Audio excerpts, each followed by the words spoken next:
क्या लग रहा है एसआईटी जो जांच कर रही है वो सही दिशा में जा रही है, फिर इस जांच को सीबीआई को सौंपना चाहिए? इन मामलों में जो होनी चाहिए पुलिस की तत्परता और गंभीरता और अन्वेषण का जो सात्विक रुख होना चाहिए, उसमें प्रथम दिन से इसमें उदासीनता है, भटकाव है। शुरुआती दौर में ही इसको ड्रग्स का ओवरडोज कह करके नकारा गया।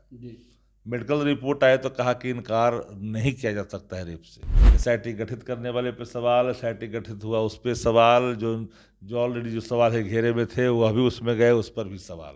आप लोग मांग करते हैं कि सीबीआई से जांच हो? अरे सीबीआई क्या करेगा, कोई आई क्या करेगा, सब तो वही लोग हैं। नमस्कार, दर्श न्यूज में आपका स्वागत है। मैं हूं आपके साथ विशाल। हमारे साथ बातचीत करने के लिए मौजूद हैं राष्ट्रीय जनता दल के मुख्य प्रवक्ता शक्ति सिंह यादव। बिहार की बेटी को कब इंसाफ मिलेगा, इसको लेकर लगातार देखिए ट्विटर पर से लेकर सोशल मीडिया पर सवाल उठने लगा है। एसआईटी जांच चल रही है नीट छात्राकांड को लेकर के, कब जाकर के जांच कंप्लीट होगा इसका कोई टाइमलाइन नहीं है। बिहार की बेटी को इंसाफ कब मिलेगा, सोशल मीडिया पर हो या फिर ज़मीन पर लगातार सवाल उठ रहे हैं। कई मामले हैं जो छिपाए गए हैं, अभी तक वो उन परतों को नहीं ठीक से खंगाला गया है। क्या लग रहा है एसआईटी जो जांच कर रही है वो सही दिशा में जा रही है, फिर इस जांच को सीबीआई को सौंपना चाहिए? देखिए, खास कर करके जो नीट मामले में और मधेपुरा, खगड़िया और बेगूसराय, इन मामलों में जो होनी चाहिए पुलिस की तत्परता और गंभीरता और अन्वेषण का जो सात्विक रुख होना चाहिए, उसमें प्रथम दिन से इसमें उदासीनता है, भटकाव है। आपने देखा होगा कि शुरुआती दौर में ही इसको ड्रग्स का ओवरडोज कह करके नकारा गया। मेडिकल रिपोर्ट आए तो कहा कि इनकार नहीं किया जा सकता है रेप से। अब जब रिपोर्ट आ गई पूर्ण रूपेण एफएसएल की, तो अब देखिए कि पुष्टि हो गई। बिल्कुल। निलंबन किया, एसआईटी गठित हुआ उस दिन से ही बबेला खड़ा है। एसआईटी गठित करने वाले पे सवाल, एसआईटी गठित हुआ उस पे सवाल, जो ऑलरेडी जो सवाल है घेरे में थे वह भी उसमें गए, उस पर भी सवाल।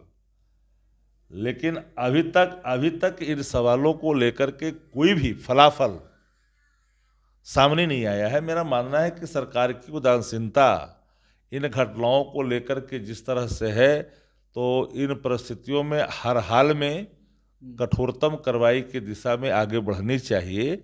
और सरकार कहीं ना कहीं पल्ला झाड़ रही है।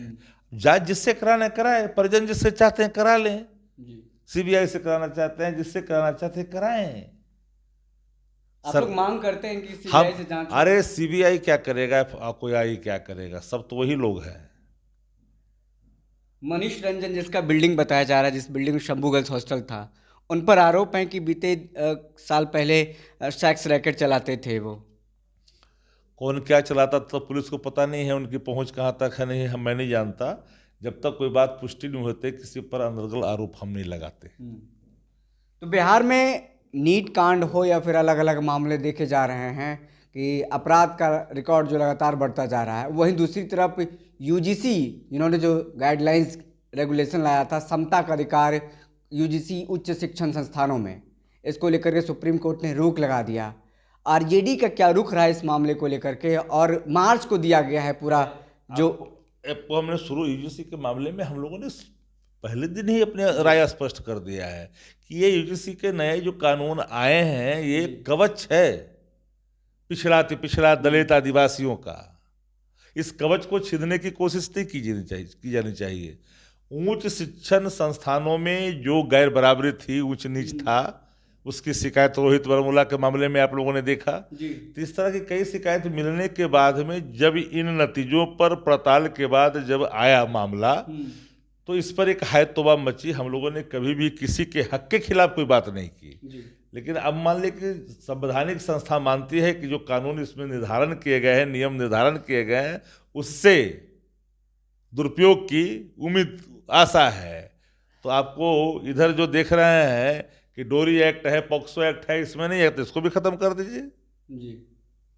हम तो एक बात तो मुझे हैरानी कभी कभी होती है कि इस देश का कई जगहों पर, कई संस्थानों में, कई कार्य क्षेत्रों में एक नए किस्म का चरित्र का उजागर हुआ है।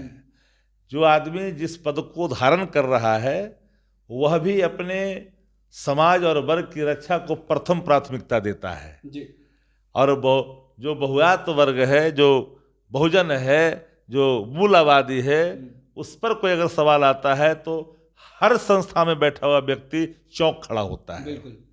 तो मुझे इस बात को लेकर के ये है, बाकी तो हम लोग सबका सम्मान करते हैं, जो भी निर्णय हो सरकार को करनी है, पर ये हकमारी होगी तो हकमारी जब होगी तो बात आएगी खुल करके। अभी तो इम्प्लीमेंट ही नहीं हुआ तो हकमारी की मैं बात क्या करूं। ये रेगुलेशन था, इसको लेकर के सुप्रीम कोर्ट ने स्टे लगा दिया है। कई और ऐसे मामले आए हैं, किसान आंदोलन हो जा, सीए का मामला हो या फिर पहलवान को लेकर के, सारे मामले पर सुप्रीम कोर्ट लेट अपील करता रहा, लेकिन इस मामले में सुप्रीम कोर्ट ने एक दिन में सुनवाई किया और स्टे भी लगा दिया। कई लोग सवाल भी उठा रहे हैं, हालांकि ये कोर्ट का मामला है। कोर्ट के मामले में कुछ नहीं बोलता जी। कोर्ट के तो मामले में हम मार्च लोग में कुछ लगता नहीं है कि बहुजनों के साथ न्याय होगा, जो सुप्रीम कोर्ट ने कहा है। अच्छा, फिर से बनाया जाए इसको। अब आज़ादी से लेकर के अभी तक जिन जिन नेताओं ने हक की बात की, आदरणीय लालू प्रसाद जी ने हक की बात की, तो देखिए जिन जिन लोगों ने इस देश के अंदर में हक की बात की है, गरीबों की, पिछड़ों की, दलितों के, आदिवासियों की, उनको जेल जाना पड़ा है। जो जाकर के साष्टांग हो गए हैं और कहते हैं सो कॉल्ड के हम समाजवादी हैं और साष्टांग होकर के बैठे हैं, तो वो उनका तो सब कुछ अमृत है। वो लोग इस पर नहीं ना बोलते हैं। हम लोग इस पर एक लाइन में कहा कि हकमारी किसी की नहीं होनी चाहिए।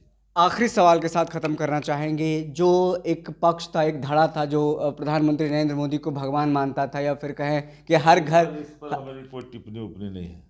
चलिए, तो इस पूरे मामले पर हम समझने की कोशिश कर रहे थे शक्ति सिंह यादव से कि क्या कुछ मामला है और फिर क्या उनका रुख है। फिलहाल इस खबर में इतना ही। बहुत बहुत शुक्रिया।